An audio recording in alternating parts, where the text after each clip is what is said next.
Our Torah portion today is in Numbers chapter 13. We're reading Numbers 13, 14, and 15. Craig's going to begin with chapter 13. It's Shelach, which means to send out or send thou. Send them. It's a command. So Craig's going to read chapter 13. Then the Lord spoke to Moses, saying, Send out men for yourselves to spy out the land of Canaan, which I am going to give to the sons of Israel. You shall send a man from each of their fathers' tribes, every one a leader among them. So Moses sent them from the wilderness of Paran at the command of the Lord, all of them men who were heads of the sons of Israel. These then were their names. From the tribe of Reuben, Shammua the son of Zakur. From the tribe of Simeon, Shaphat the son of Hori. From the tribe of Judah, Caleb the son of Jephunneh. From the tribe of Issachar, Igal the son of Joseph. From the tribe of Ephraim, Hoshea the son of Nun. From the tribe of Benjamin, Palti the son of Raphu. From the tribe of Zebulun, Gadiel the son of Sodi. From the tribe of Joseph, from the tribe of Manasseh, Gadi the son of Susi. From the tribe of Dan, Amiel the son of Gemali. From the tribe of Asher, Sether the son of Michael. From the tribe of Naphtali, Nabi the son of Volfsi. And from the tribe of Gad, Guiel the son of Machi. These are the names of the men whom Moses sent to spy out the land. But Moses called Hoshea the son of Nun, Joshua.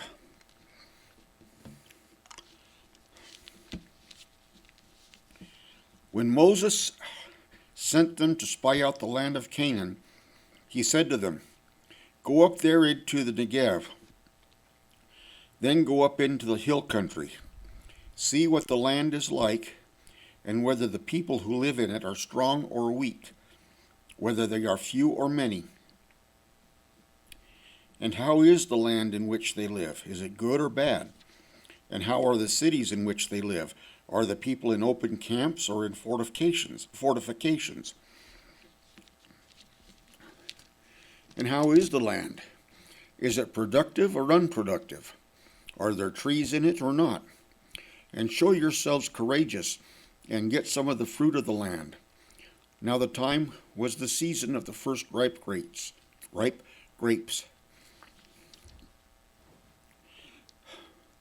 So they went out and spied out the land from the wilderness of Zin as far as Rehob at Lebo Hamath. When they had gone up into the Negev, they came to Hebron, where Ahiman, Seshai, and Talmai, the descendants of Anak, were. Hebron was built 7 years before Zoan in Egypt. Then they came to the valley of Eshcol, and from there they cut off a branch with a single cluster of grapes, and they carried it on a pole between two men, with some of the pomegranates and the figs. That place was called the valley of Eshcol, because of the cluster which the sons of Israel cut off from there. When they returned from spying out the land at the end of 40 days, they went on and came to Moses and Aaron and to all the congregation of the sons of Israel in the wilderness of Paran at Kadesh. And they brought back word to them and to all the congregation and showed them the fruit of the land. So they reported to him and said, We came into the land where you sent us, and it certainly does flow with milk and honey, and this is its fruit. Nevertheless, the people who live in the land are strong, and the cities are fortified and very large. and indeed we saw the descendants of Anak there. Amalek is living in the land of the Negev. The Hittites, the Jebusites, and the Amorites are living in the hill country, and the Canaanites are living by the sea and by the side of the Jordan.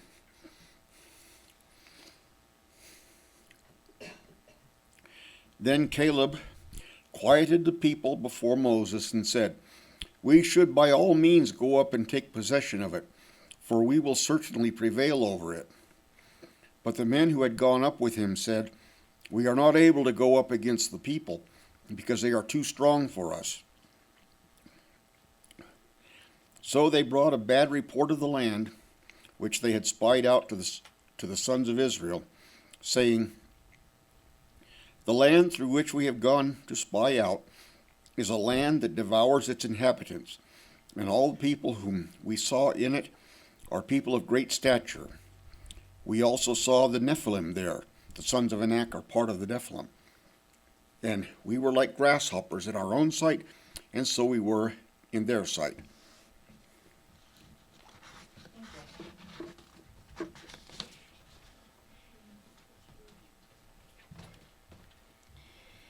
So I'm going to ask a question. Who does the scripture say these 12 spies are? Are they just people, random people pulled out of the tribes? No, they're the heads of the tribes. They're heads of the tribes. They're leaders. They are leaders. And they're good men. Okay? These are not bad guys. These are not people that are easily misled necessarily. These are leaders, chosen from the tribes. What were they supposed to look for? We're supposed to see if the land is good enough to dwell in. See if the land was as good as God had said it was, which I'm sure they kind of knew that was going to be the case, right? Well, he said it flowed with milk and honey. Flowing with milk and honey. But they were also supposed to see, are they living in villages out in the, or do they have walled cities? What are we up against? The question is, what are we going to have to fight? And there is nothing wrong with looking ahead and figuring out what you're fighting and planning the tactics accordingly, which is what they were supposed to do. Look at it, come back with a report. Okay, there are some villages over in this area. There's villages that are not walled, and over in this area they have walled cities, and we're going to have a fight there. And over here we have difficult country, and the giants are over here. The sons of Anak are here now. The sons of Anak are Nephilim. They are giants. They're not little guys. Okay, Goliath is technically a son of Anak. After a while there. They're giants. They're big. They're strong. That's good information to have so you know what you're going against. There's nothing wrong with that. It was when they came back and said, "We can't do it. We can't go against these people. There's just no way we can do this. They're too strong for us. They're too big for us. This is too difficult. This is more than we can do." And that very last phrase, we were like grasshoppers in our own sight.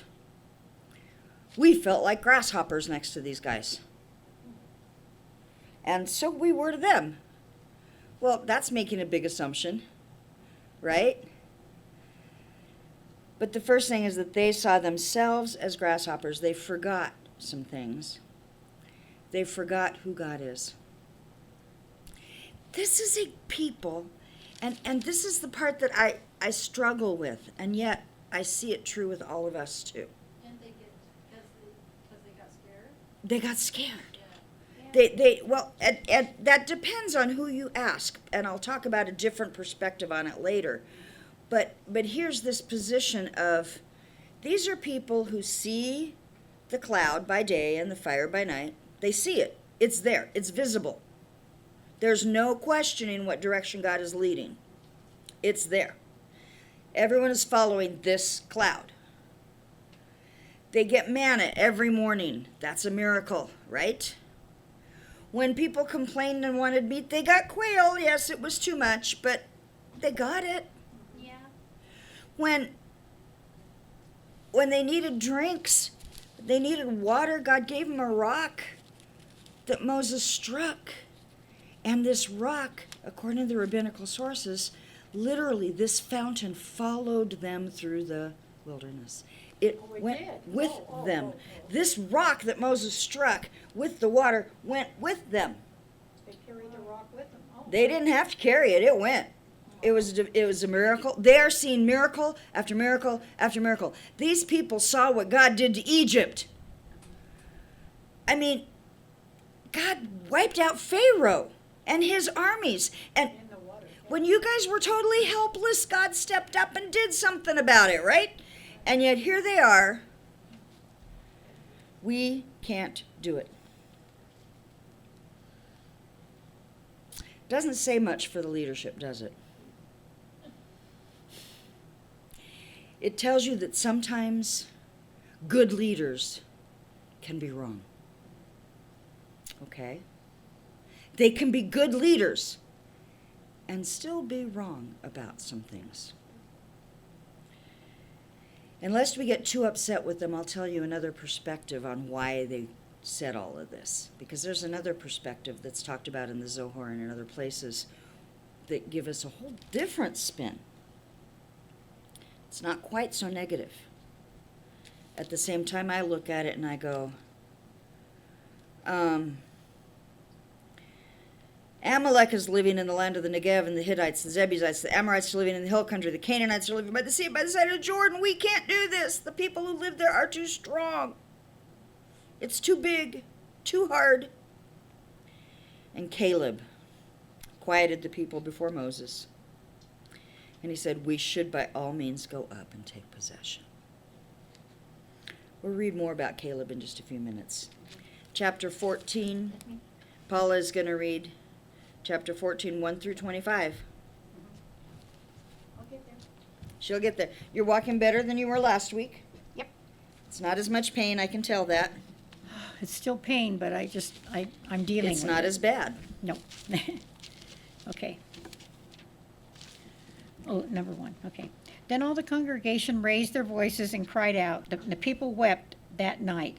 And all the sons of Israel grumbled against Moses and Aaron. And the entire congregation said to them, if only we had died in the land of Egypt, or even if we had died in this wilderness. So why is the Lord bringing us into this land to fall by the sword? Our wives and our little ones will become plunder. Would it have not been better for us to return to Egypt? So they said to one another, let's appoint a leader and return to Egypt. Then Moses and Aaron fell on their faces in the presence of all the assembly of the congregation of the sons of Israel.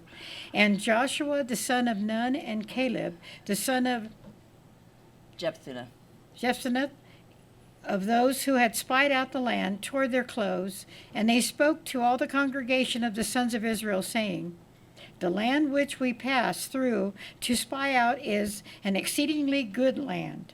If the Lord is pleased with us, then he will bring us into this land and give it to us, a land which flows with milk and honey.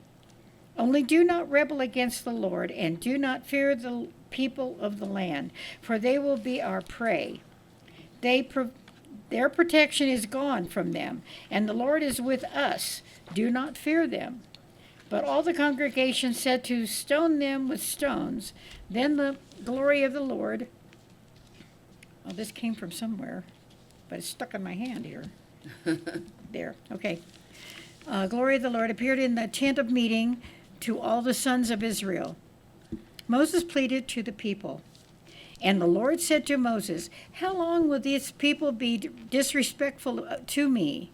And how long will they not believe in me, despite all the signs that I have performed in their midst?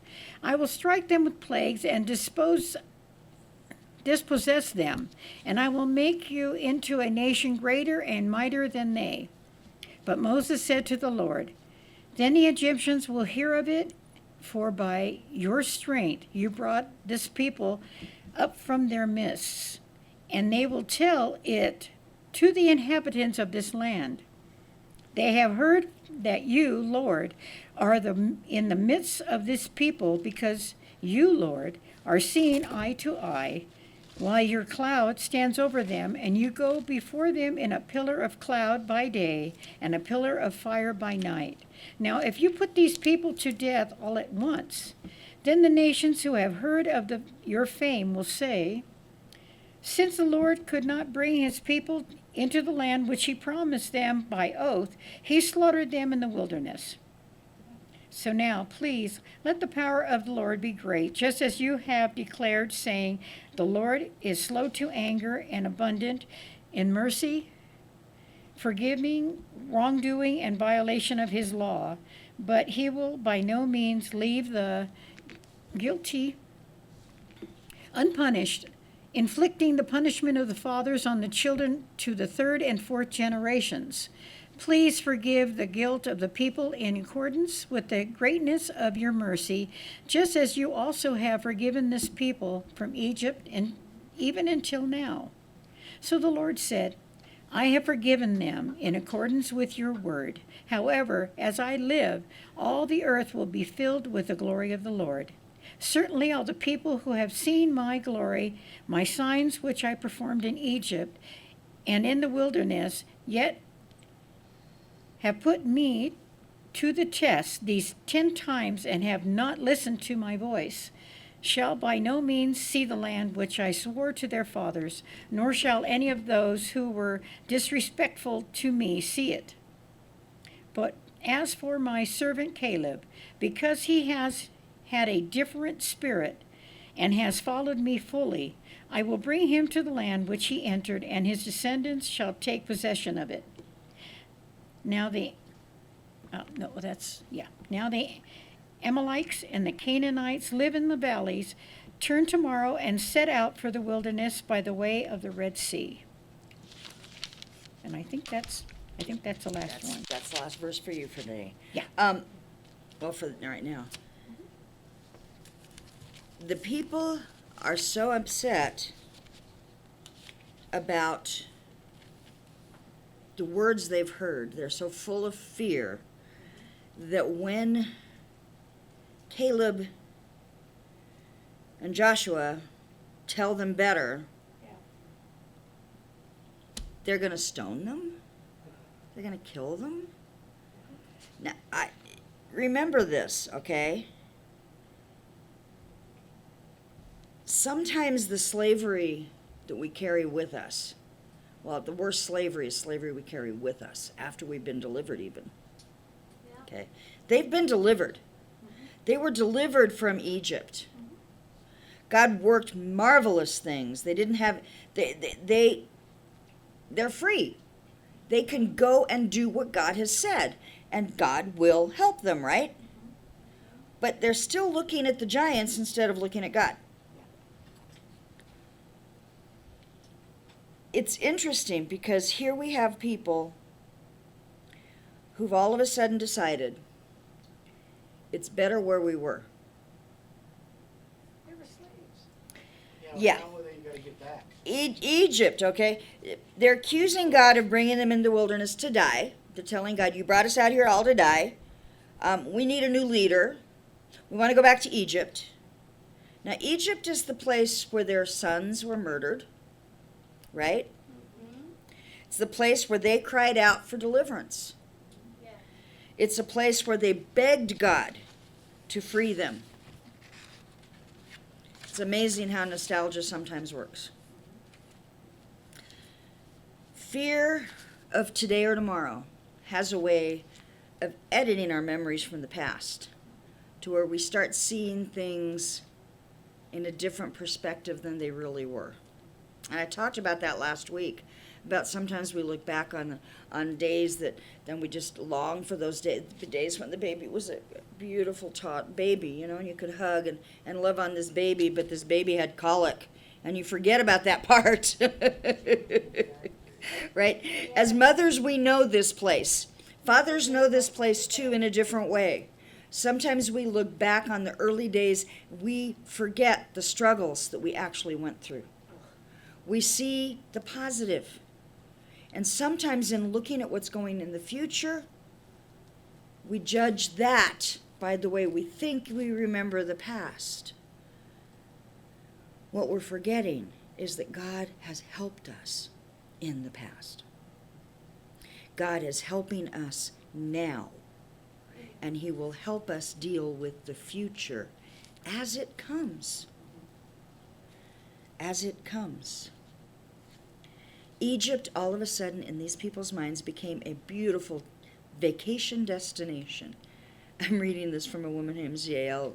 She writes Yael's letters, and I'm waiting for her book to come out because the way she puts it is so good. Suddenly, Egypt becomes a pleasant vacation destination. The whips disappear, the oppression disappeared, the dead children disappear, the years of slavery disappear from our memory. All we remember is fish, cucumbers, the melons, the onions, the distinct lack of giants. Apparently, bondage becomes surprisingly attractive when viewed through the eyes of unbelief and fear. Before we laugh too hard, we do the same thing. We leave addictions, toxic relationships. Sometimes we leave jobs that are difficult or toxic to us or whatever, and we tend to look back and we tend to see the good. This is why Stockholm Syndrome is so real. This is why women return to abusive relationships. At least they know it. I know what it's like. I know how to handle it. I don't know how to handle this, but I know how to, it's like, no, you don't. No, you don't. But it's the same concept. Looking forward, not seeing what God has planned, not trusting what God has declared. And then God says, I'm done. I'm done with these people. You notice it says that they have defied him, 10 times? They have tested him 10 times. Not he's tested them. They've tested him. Every time he has come through for them. But they have been disobedient. They have tested him. They have twisted his words. They have done all of this 10 times. And you can look through the story up to here, look through Exodus and the story of Numbers up to here, and you can see, and there's lists of the specific 10 times. And like everything else, some people see this list of 10 and some people see this list of 10, and the same things will be on each one, but they may be in different order, or sometimes someone will see this part as a big test and this part was nothing, it's not here, but another one is.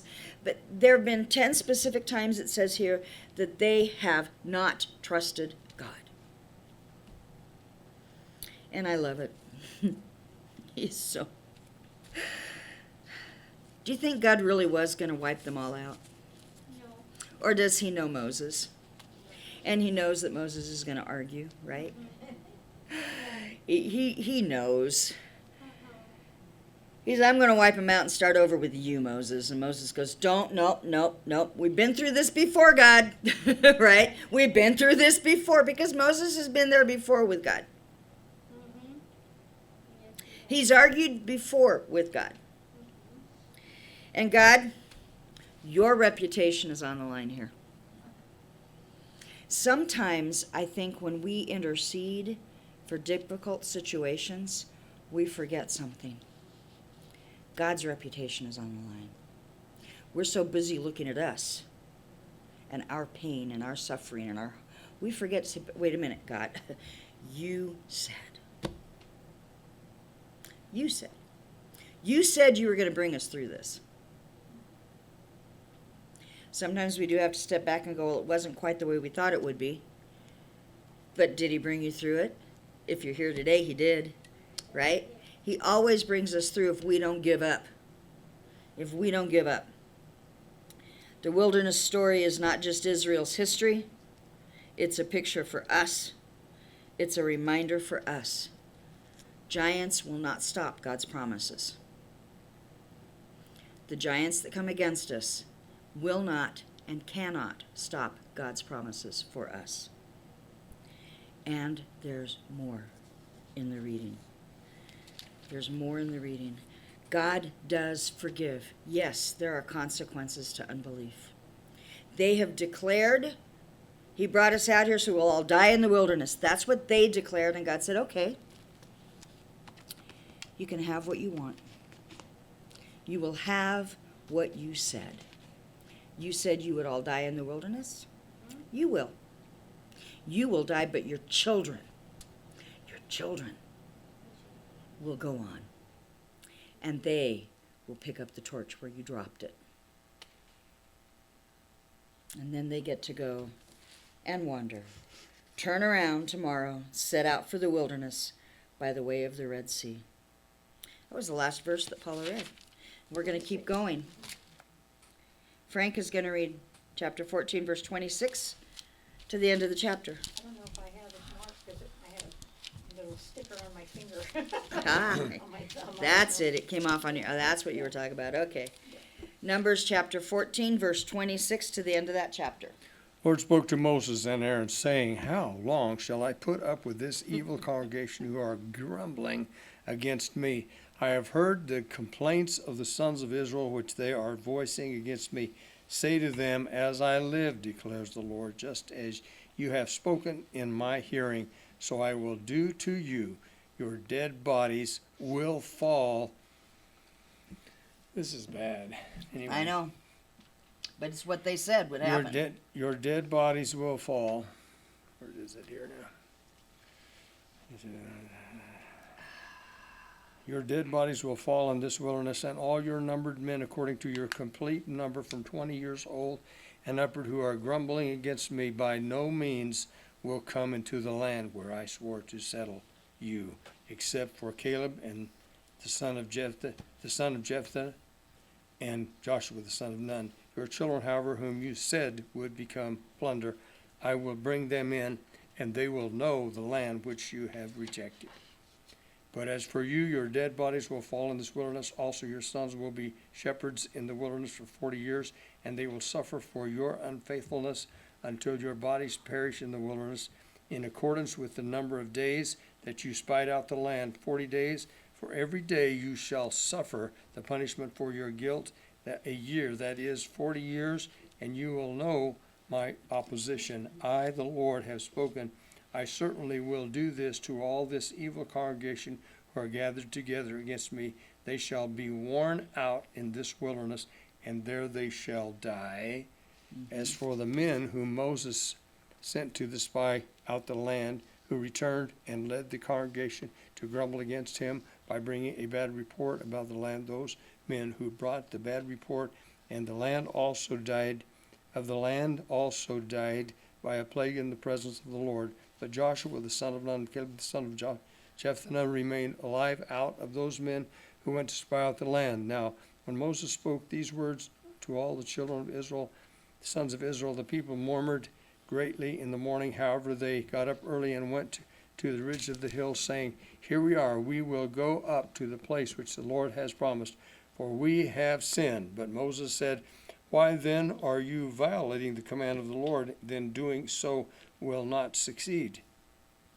Do not go up, for the Lord is not among you to prevent you from being defeated by your enemies. For the Amalekites and the Canaanites will be there to confront you, and you will fall by the sword, since you have turned back from following the Lord. And the Lord will not be with you, but they foolishly dared to go up to the ridge of the hill country.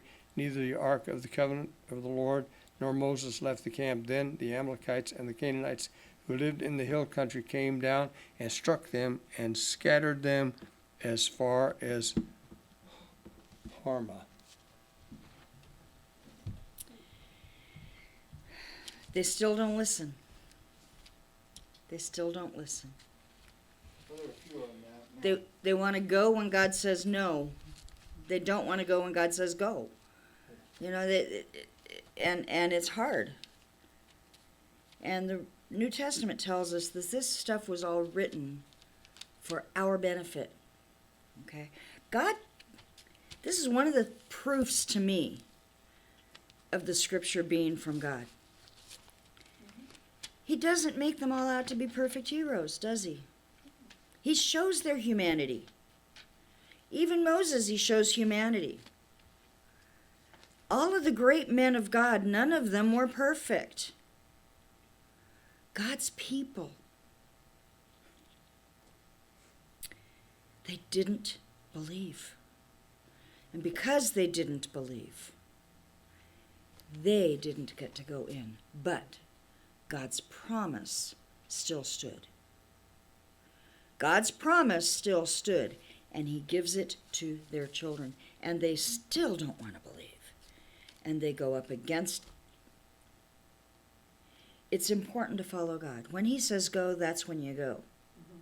If he closes a door, don't break it. Don't break it down. Because you know that God's going to do something good.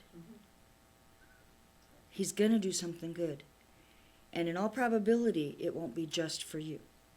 It will be for those around you as well. And that's the word I have to hear today for myself. We're going to go on now with chapter 15. Gina's going to read chapter 15, 1 through 31. So she's reading the first part of it.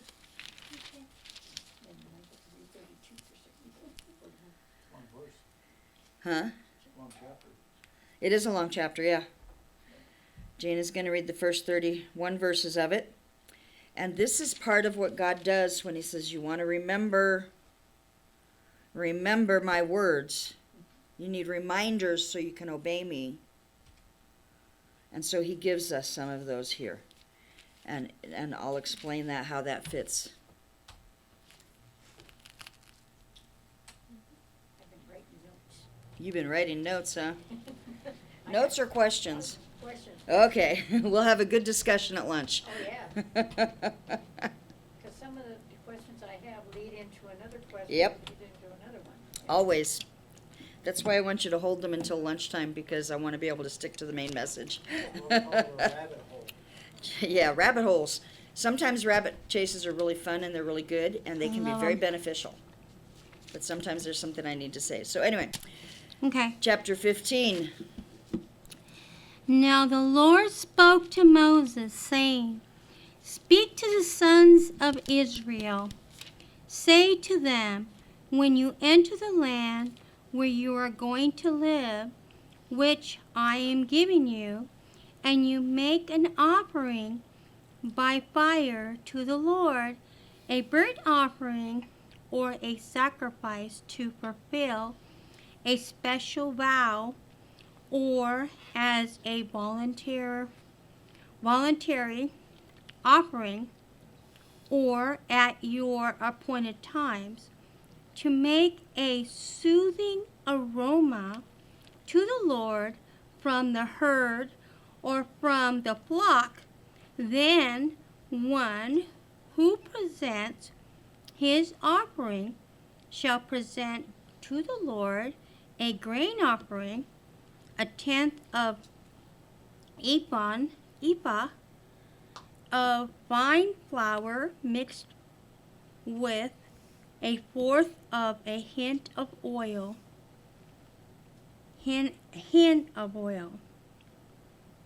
And you shall prepare wine for drink offering, a fourth of a hin with the burnt offering, or for the sacrifice for each lamb, or for a ram you shall prepare as a grain offering 2/10 of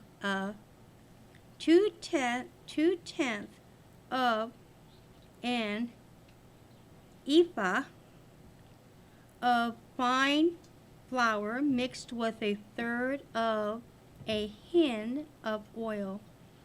And for a drink offering you shall offer a third of a hin of wine as a soothing aroma to the Lord. And when you prepare a bull as a burnt offering or a sacrifice to fulfill a special vow or peace offering to the Lord, then you shall offer with the bull a grain offering 3/10 of a ephah of fine flour mixed with half of a hin of oil. And you shall offer as a drink offering a half of a hin of wine as a offering by fire, as a soothing aroma to the Lord. This is how it shall be done for each ox, or for each ram, for each male lamb, or the goats, according to the number that you prepare. So you shall do for each one according to the number. Everyone who is a native shall do these things in this way in the presenting an offering by fire as a soothing aroma to the Lord.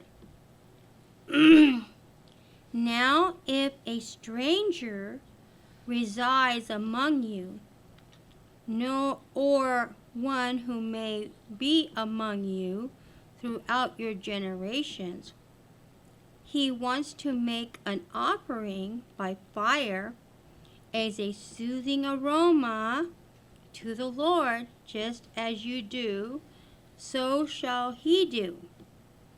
As for the assembly, there shall be one statute for you, for the stranger who resides among you, a permanent status throughout your generations. As you are, so shall the stranger be before the Lord. There is to be one law, one accordance for you and for the stranger who resides with you. Then the Lord spoke to Moses, saying, Speak to the sons of Israel, and say to them, When you enter the land where I am bringing you, then it shall be, when you eat from the food of the land, you shall lift up an offering to the Lord.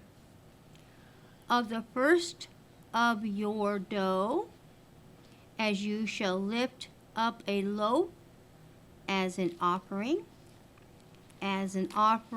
of the threshing floor, so shall lift it up.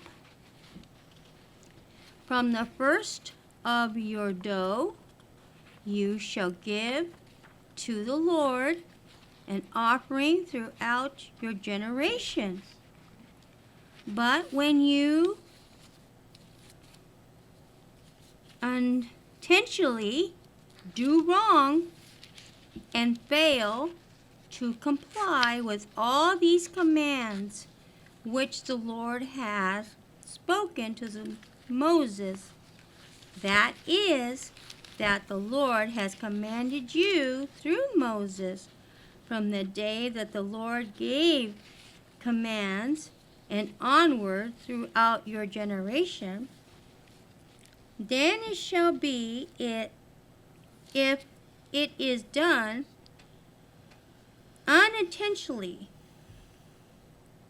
without the knowledge of the congregation, and all the congregation shall offer one bull as a burnt offering, as a soothing aroma to the Lord.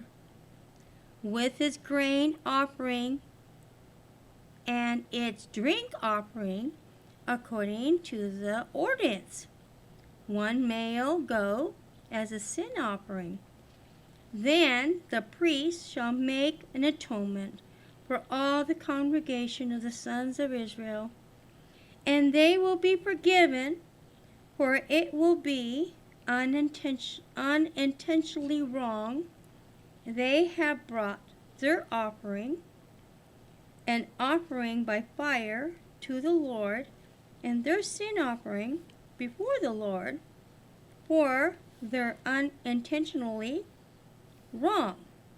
So all the congregation and the sons of Israel will be forgiven, as well as the stranger who resides among them.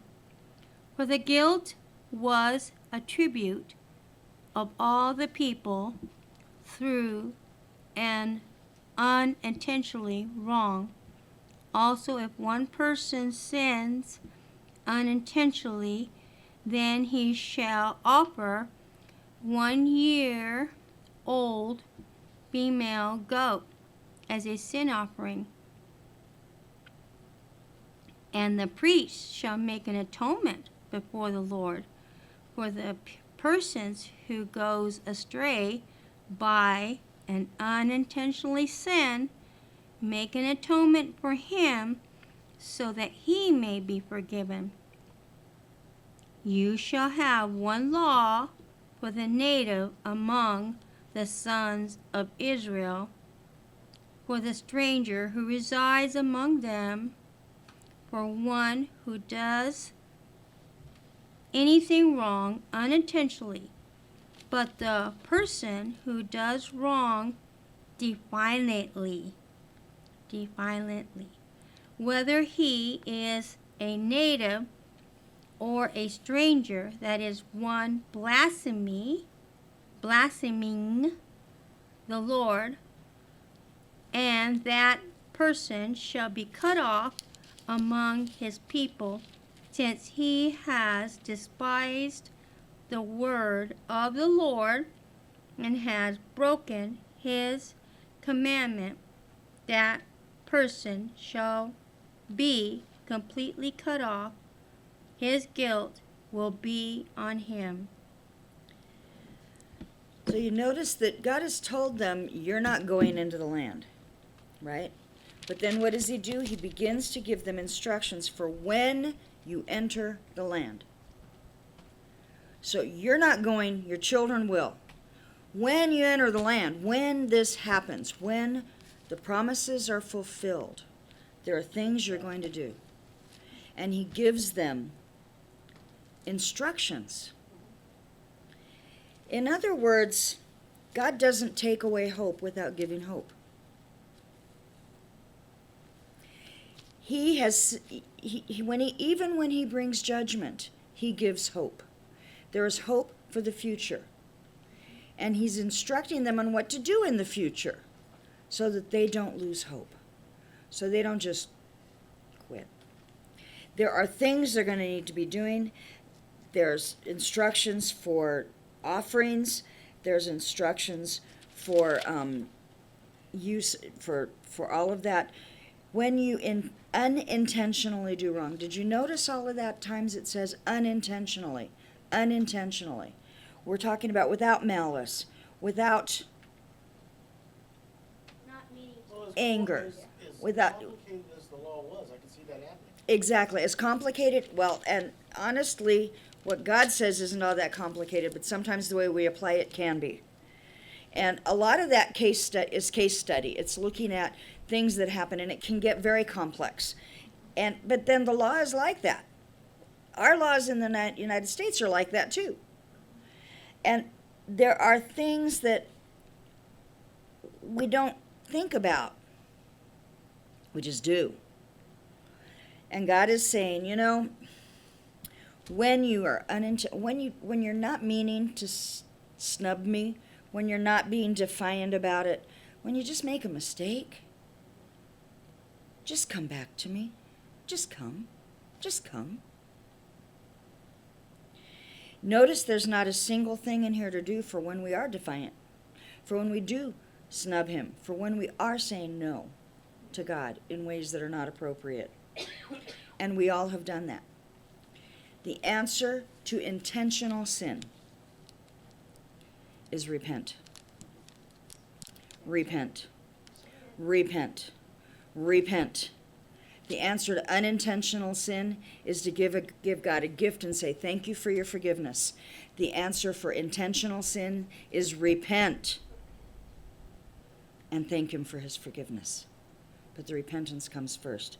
And that's something we're going to be talking a lot about over the next few months, because that's key in the next few months. He's taking spiritual things, and he's using physical things to bring the spiritual to them. It's a physical thing to build a fire. It's a physical thing to offer an offering. It's a physical thing to make a loaf of bread. These are all physical things. And he gives spiritual dimension to each one by giving a part to God, giving this part to God, doing this for God. And that's something that we could all learn from. There's one law in all of this for the native among the sons of Israel and for the stranger. We all stand. What was it they say? The ground is even at the foot of the cross. We're all in the same place before God. Whether we're a Jew or a Gentile, we stand in the same place before God in some aspects. And one of those aspects is, God, I mess up. Forgive me. Thank you for your forgiveness. And then we have someone who sins intentionally. And Paula's going to read the last part of this. That's what you signed up for. Numbers 15:32 through 41, the last part of our Torah portion.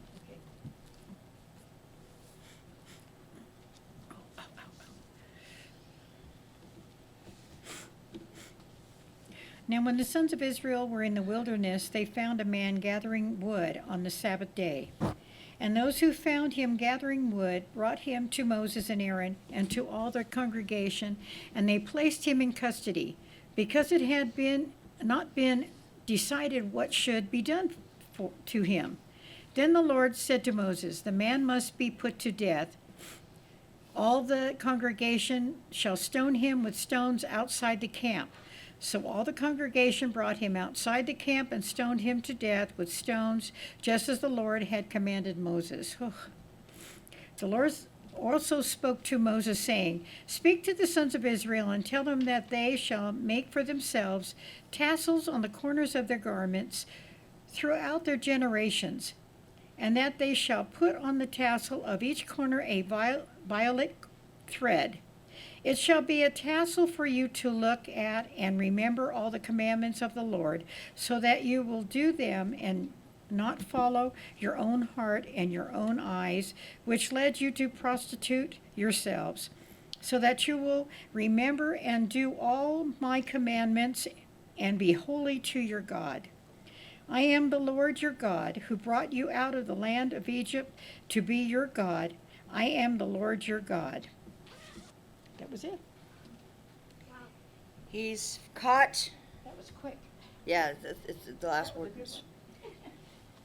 Understand, again, we've got people who sin unintentionally and people who snub God intentionally. He had to know it was Shabbat, right? He knew it was Sabbath. Yeah. Why is he out collecting wood? They all knew. You couldn't collect manna on Sabbath. So even if he forgot what day it was, he would know immediately. There's no manna. Oh, it must be Sabbath. He is intentionally violating the law of God. There's all kinds of rabbinical stories around it that some are interesting, some are better than others. You can look it up. Not necessarily that he wanted to die, but that he just wasn't, he didn't. Okay, thank you. I've got these because what it talks about, he violated the law. He did it with an intentionality. Yeah. That's why the death penalty. Sometimes that is just there. I don't like it. But it's not like he could say, I didn't do it. he was caught at it. He was caught doing it. There's a difference. And the congregation was responsible. The congregation was responsible for his behavior. He could have been stopped before he went. That's why they become part of the punishment. It wasn't a pleasant thing to do. And then God says, "Speak to the sons of Israel that they shall make for themselves tassels on the corners of their garments throughout their generations. They shall put a tassel of each corner of violet thread or blue thread." It says put on the tassel of violet thread. There's disagreement, and has been over the years, over the color. You'll notice in these are examples of tzitzit. These have a really dark blue. These have a lighter color blue. There's been different interpretations. Some, because of the different interpretations, don't put blue on the tzitzit. This shawl does not have blue on the tzitzit, because the blue is a special color, and some think it came from a particular snail. Some see it coming from a different creature. There's all kinds of rabbinical discussion back and forth as to where you get that blue, because it's a special blue. Blue was not an easy color any more than purple was. Purple was a rare color and hard to do. The dye was difficult for a good purple. The same is true with a good blue. The dye was difficult. The color there's disagreement about what the color might have looked like. So when the woman touched his, When the woman touched the hem of his garment, the it was ziti was hanging. Right. That's what she touched. That's what she went for. You got it. And the reason we say that, because when the woman when the woman with the issue of blood came up to Jesus, and it said she reached for the fringe of his garment, right? The hem of his garment. The word is fringe. These are the fringes. In Yeshua's day, it wasn't with a shawl like this. Yeah. It was with a shirt more like this, 4 corners. It wasn't short like this one. This one's a nice short one that you would wear under your shirt, under your clothes. Okay?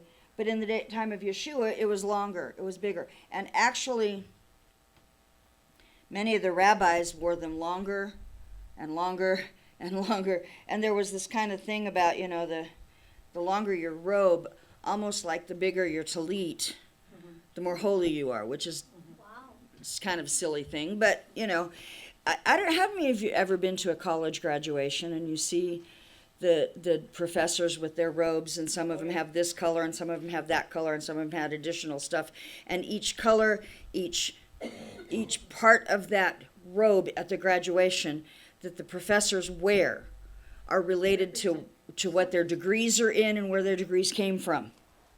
And they have meanings. The same was true with the tzitzit and the garments that the rabbis wore, that the priests wore. Came from different colleges, different schools of study, different lengths. We like to think we know everything, and the reality is we know nothing. That's right. And and one school teaches it one way and another school teaches it another way. But these are examples of tzitzit. Why did God give them here? That's been my question. Wait a minute. Okay, so now we've got this thing where they're not going into the land. Why are they not going into the land? Because they didn't believe the promises. Why was this man stoned? Because he disobeyed a direct commandment. The tzitzit and the way they are tied are very special. Again, we have different schools of thought in what are done. Some of them have equal spaces, but most of them, there's a certain number here. It's wrapped a certain number of times here and here and here and here. And I have a chart on that at home that I forgot to bring that gives you all of it. And by the time you get all of the wrapping and the knots done, it's 613 times. The rabbis say there are 613 commandments. What are the tzitzit for? It shall be a tassel for you to look at and remember all the commandments of the Lord, so that you will do them and not follow your own heart and your own eyes, which led you to prostitute yourselves. These are not there to show other people, I follow God. These are there to remind you. Many Jews today who wear tassels, and many do, you will never see them because they tuck them in. Not just because it's not always safe to be a Jew publicly, because it's not always safe to be a Jew publicly. That's right. I mean, and we're seeing that happening again in society around the world.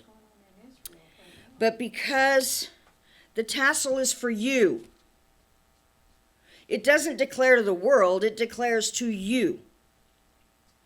And when you put it on, and when you pray, and when you wrap it around your fingers, certain prayers you wrap it, you are to be reminded. I'll get it. You're to be reminded of the commandments of the Lord. I wear God around me. God is over me. His commandments are like a decoration for me. But they're more important than a simple decoration. They are the ways God has taught us to be. Don't forget, I am the Lord who brought you out from the land of Egypt to be your God. I am the Lord your God. We are to remember who he is. Always remember who he is. He didn't give us the commandments in a vacuum. He didn't just arbitrarily say, I want you to do this, this is... No, he delivered us from the camp of the enemy. Then he said, now here's how I want you to live. And it's good for you to live this way. We're going to read next, who signed up for? Daryl did. Joshua 2, 1 through 24. We are going to read about another set of spies that go into the land. And we will see a huge difference. Like tassels, a hassle. All right, let's see, Joshua. Sorry for her to bend down. No? 2, 1 through 24, okay. Okay. Then Joshua, the son of Nun, I wonder how that happened, sent 2 men as spies secretly from Shittim, saying, go view the land, especially Jericho. So they went and entered the house of a prostitute whose name was Rahab, and rested there. But it was told to the king of Jericho, saying, behold, men from the sons of Israel have come here tonight to spy out the land. And the king of Jericho sent word to Rahab, saying, bring out the men who have come to you, who have entered your house, for they have come out to spy out the land. But the woman had taken the 2 men and hidden them. And she said, yes, the men came to me, but I did not know where they were from. It came about when it was time to shut the gate at dark. The men went out. I do not know where the men went. Pursue them quickly, for you will overtake them. But she had brought them up to the roof and hidden them in the stalks of flax which she had laid in the corner of the roof. So the men pursued them on the road to Jordan, to the crossing places, and as soon as those who were pursuing them had gone out, they shut the gate. Now before the spies lay down, she came up to them on the roof and said to them, I know that the Lord has given you the land, and that the terror of you has fallen on us, and that all the inhabitants of the land have despaired because of you. For we have heard how the Lord dried up the water of the Red Sea before you, when you came out of Egypt, and what you did to the 2 kings of the Amorites who were beyond the Jordan, to Sihon and Og, whom you utterly destroyed. When we heard these reports, our hearts melted, and no courage remained in anyone, no longer because of you. For the Lord your God, he is God, in heaven above and on earth below. Now then, please swear to me by the Lord, since I have dealt kindly with you, that you will also deal kindly with my father's household.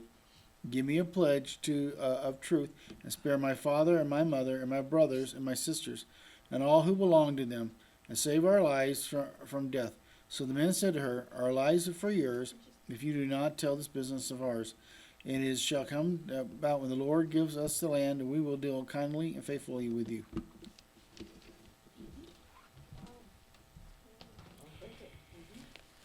What's the difference between these spies and the spies that Moses sent out? Well, they weren't scared. Positive report. They weren't scared. What did you say, Frank? They brought a positive report. They went to spy out Jericho, the land, especially Jericho. They're getting ready to go in. This isn't a question of whether we should go in. This is how we should go in. Go look at it and come back and tell me. It's individual. It wasn't tell the group.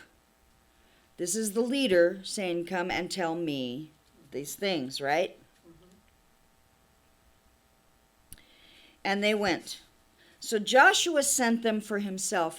Wasn't sent from the big group. It was only 2. Have you ever realized that sometimes the more people you have on a committee, the longer it takes to come to an agreement? Oh, yeah.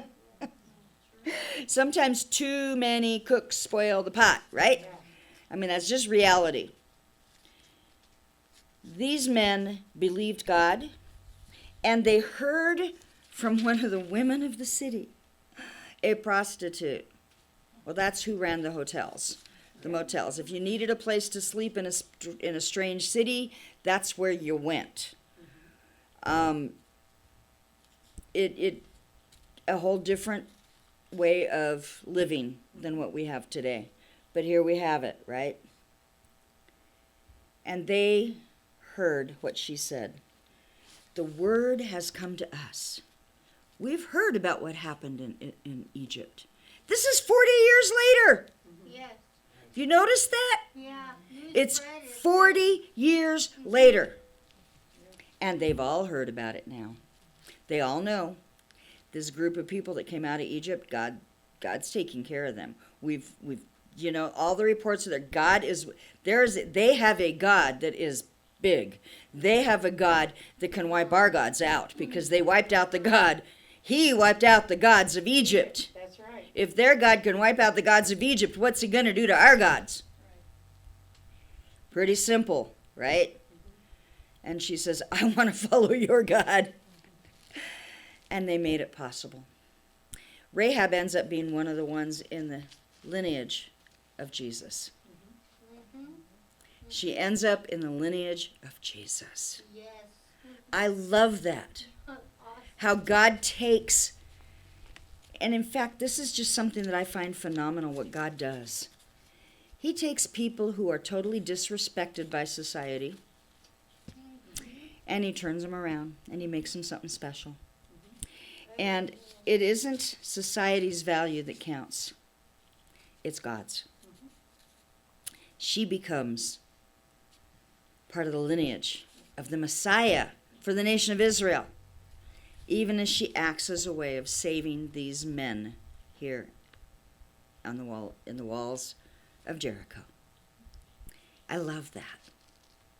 Let's read a little bit more about New Testament concepts. And Deborah is going to read out of Matthew for us. Yeah, it's your turn. Finally. She goes, oh my, we're going to get to that? Yes, we're going to get to Matthew. Matthew chapter 10, 1 through 14. Breaking it up like this makes it a little harder for me in some aspects, but I think it pulls it together in a whole different way. So that's what we're doing. It does tend to make it longer, though, because I go on. Matthew 10, verses 1 through 14, we have another sending out that takes place. We had Moses send out the 12, Joshua send out 2, now Yeshua is going to send out.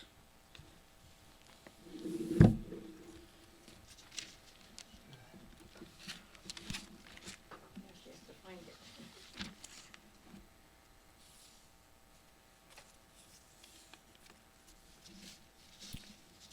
Jesus summoned his 12 disciples and gave them authority over unclean spirits to cast them out and to heal every disease and every sickness. Now the names of the 12 apostles are these. The first, Simon, who is called Peter. and his brother Andrew, and James, the son of Zebedee, and his brother John, Philip and Bartholomew, Thomas and Matthew the tax collector, James the son of Alphaeus, and Thaddeus, Simon the Zealot, and Judas Iscariot, the one who also betrayed him. These 12 Jesus sent out after instructing them, saying, "Do not go on a road to Gentiles, and do not enter a city of Samaritans, but rather go to the lost sheep of the house of Israel. And as you go, preach, saying, the kingdom of heaven has come near. Heal the sick, raise the dead, cleanse those with leprosy, cast out demons. Freely you received, freely give. Do not acquire gold or silver or copper for your money belts, or a bag for your journey, or even 2 tunics or sandals or a staff, for the worker is deserving of his support.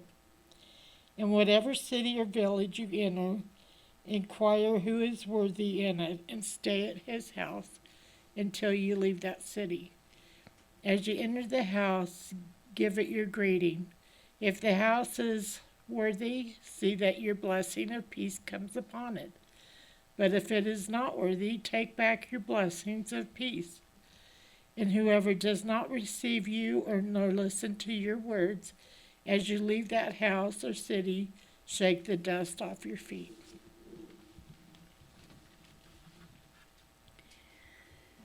Two by two they're sent out. Now there's a later time when Yeshua sends out more. Okay, but in this time he sends out the 12. Basically send them out in different directions. Don't go to the Gentiles. It's not time. Not time yet. Don't go to Samaria. They've already been to Samaria once, but no, this isn't for Samaria. This is for the house of Israel first. Paul writes in Romans, he says, the gospel is for the Jew first and also for the Greek. Okay? But there's this precedence that God does. He says, my children are first. The ones I selected, they're first, and then you join them. Heal the sick, raise the dead. As you go, preach, saying, the kingdom of heaven has come near. The kingdom of heaven is here. The kingdom of heaven, the kingdom of... Everything Jesus preached was the kingdom. What's the kingdom? It's not heaven eternally. It's Jesus ruling, Yeshua ruling from the throne in Jerusalem, sending out the word of God all the way around the world, everyone obeying, everyone following. It isn't the world to come. It's a kingdom. It's a literal, physical kingdom on this earth. If you question that, you can go to the last book of the Bible, Revelation. And we have Revelation 20.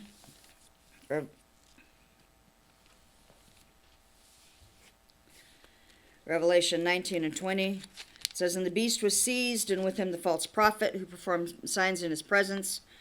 And the rest were killed with a sword which came from the mouth of him who sat on the horse.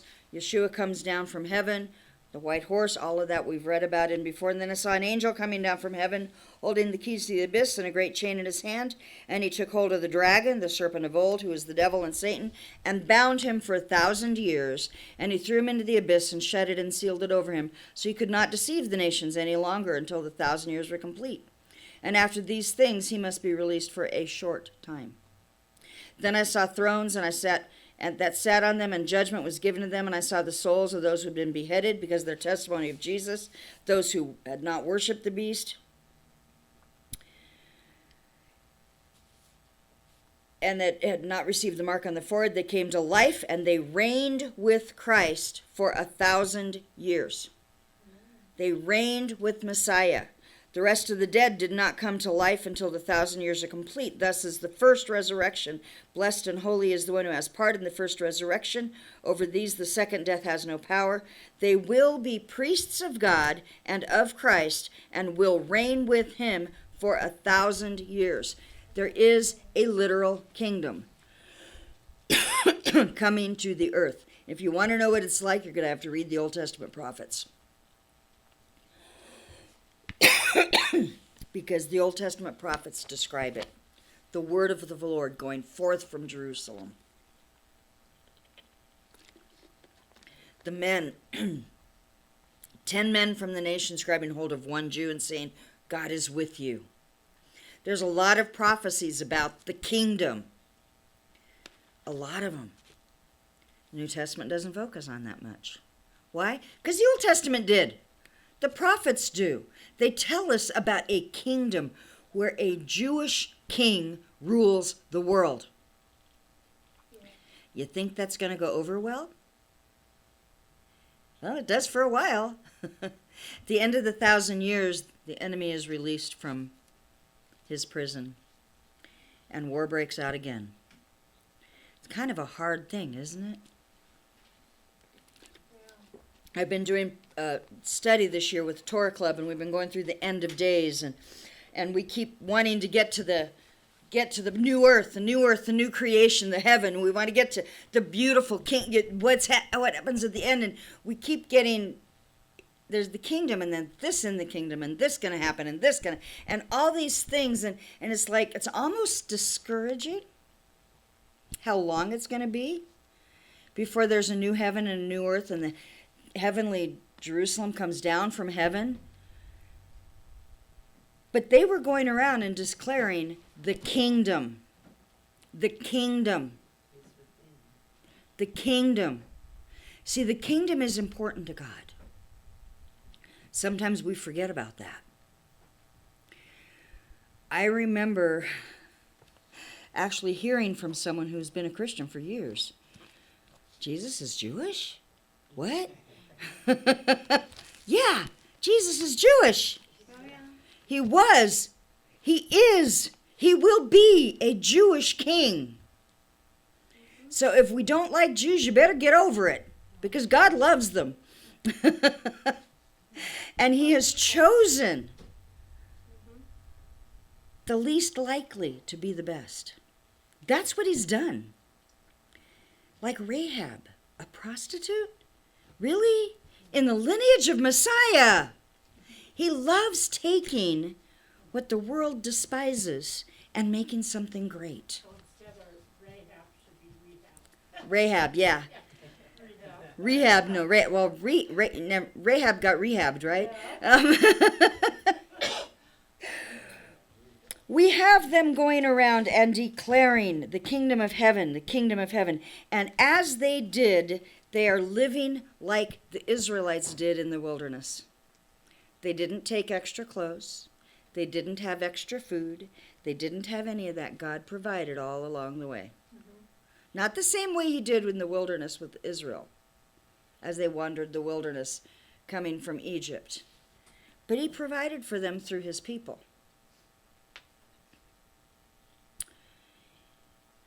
They were declaring the kingdom. Not the kingdom there. It isn't us going to heaven, although that's a great concept, and I love the idea of going to heaven. I would love to go to heaven, but heaven is coming to earth. Earth will be recreated. We will be living in this world in a perfect environment, but the kingdom comes first. A kingdom where God's rule and God's laws are applied in this earth. And we see what it's supposed to have been like, where the enemy does not reign, but people are still there. And we still get to choose. We still have to recognize that God's purpose in creation was not to take us to heaven, but to put heaven here on earth. To create an environment here where he could dwell with people. Where God can dwell with his people, without issues, without problems. And part of what we do when we look at the spies not wanting to go into the promised land, was there is this attitude here. God is providing for them. All the way across the wilderness, God has been providing. He has been doing everything for them. He has given them the way. He's providing food. He's providing water. Their clothes don't have holes. Their shoes aren't wearing out. Everything is doing great. We've come all this way from Egypt. If I go in the land, oh my God, I'm going to have to fight giants. I'm going to have to deal with reality. I'm going to have to deal with earth. How is heaven going to be among us there? Heaven's been among us here, but, we go across that. We're going to have to deal with things that are not the same. In fact, that's one of the things that are talked about in Hasidic teaching, that the generation of the wilderness were living a miraculous existence unlike any other in history. Their bread descended from heaven. Water accompanied them. The clouds of glory protected them. Every aspect of life was taken care of in the presence of God. But what about when we get into the land? No more manna. No more daily miracles. We're going to have to plow the fields. We're going to have to plant the seeds. We're going to have to cultivate the vineyards. We're going to have to fight the giants. We're going to have to earn our money. Life will become ordinary again. Might as well go back to Egypt. Life will become ordinary again. We might as well go back to Egypt, where at least we knew what was going on, and we knew where the fish were, and we knew we could dig up the cucumbers and what? Instead of recognizing that we can take God's spirituality, we can take the presence of God, and we can have it every day in regular life. We can bring God's presence with us. He will help us through that. He will fight the giants. He will give us what we need, even in the land, even as we have to do the physical work. He will be right there with us. Instead of seeing that and recognizing we can bring God with us into this world, into what we do every day. How many of you have been to a camp or a weekend situation where you've listened to phenomenal speakers, you've worshiped, and there's just this high that takes place, right? There's this beauty that happens, and you've been in God's presence, and you know it. And now I have to go back to my regular life. Been there, done that, right? Guess what? God is with you in your regular life. All you have to do is completely acknowledge Him. Continue acknowledging Him.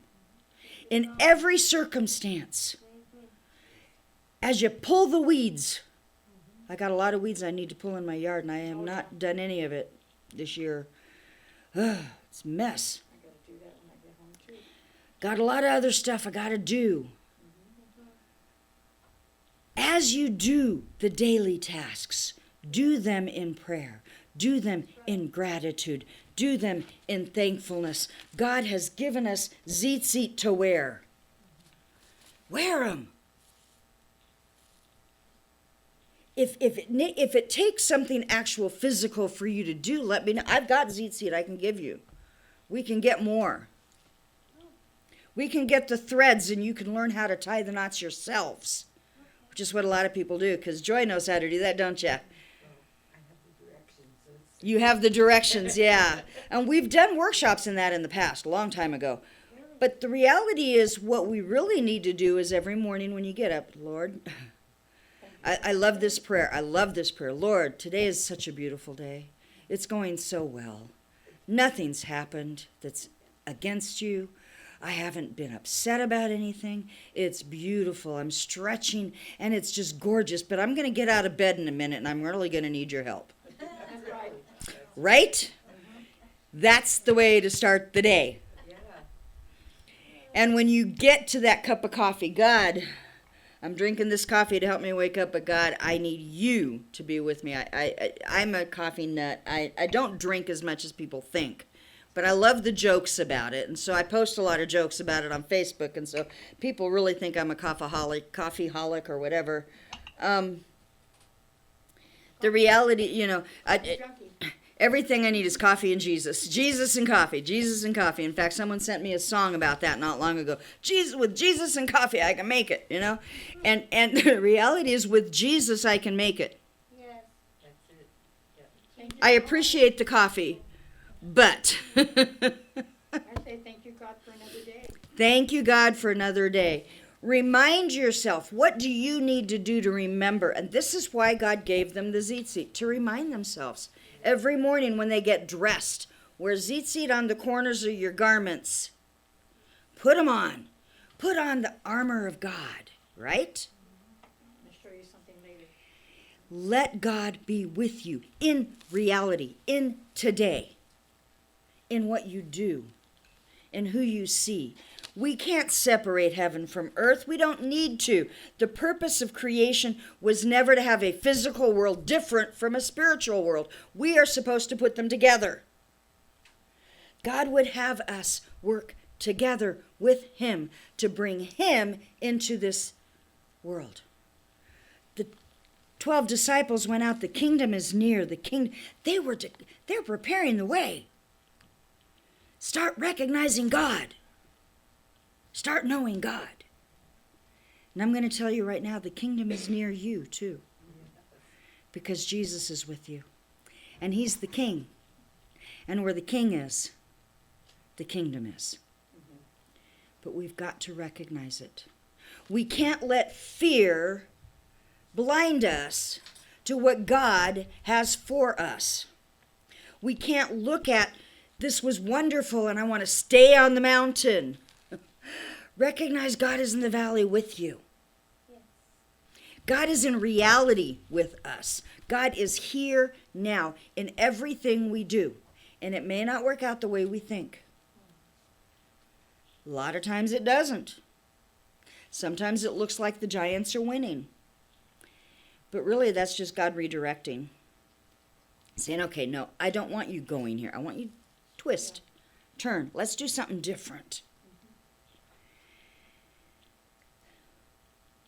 We can have a miraculous experience. But the purpose of that is to bring it into here. It's not okay to try to just live in the mountains, on the mountain with God. It's not okay to chase after the blessings. I used to do a lot of work, a lot of things like that. And saw a lot of people go from this congregation to this congregation to this meeting to that meeting, and they were chasing after the blessings of God, chasing after the good feelings because it's good. And the reality is we need to be chasing after the God who gives those feelings, who gives that strength. Don't go church hopping. Yeah. Find a place that is home and make it home. Bring God with you. If you come to congregation ready to hear from God, you will. If you come to congregation with the idea or the attitude that it's got to feel good, it's got to tickle my fancy, it won't happen. But if you come and you bring God's Spirit with you, you say, Spirit of God, speak to me today. He will. He will. Sometimes he'll hijack my message to a whole different direction. I've learned this. And sometimes I'm going, wait a minute, how do we end up there?